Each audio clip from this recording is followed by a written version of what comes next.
You ask Tiger to solve.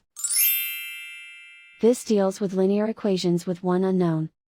The final result is z equals 3. Let's solve it step by step. Group all z terms on the left side of the equation.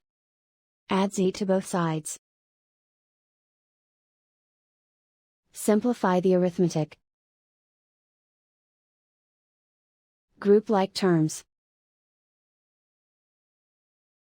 Simplify the arithmetic. Isolate the z. Divide both sides by 3. Simplify the fraction. Find the greatest common factor of the numerator and denominator. Factor out and cancel the greatest common factor. And so the final result is z equals 3.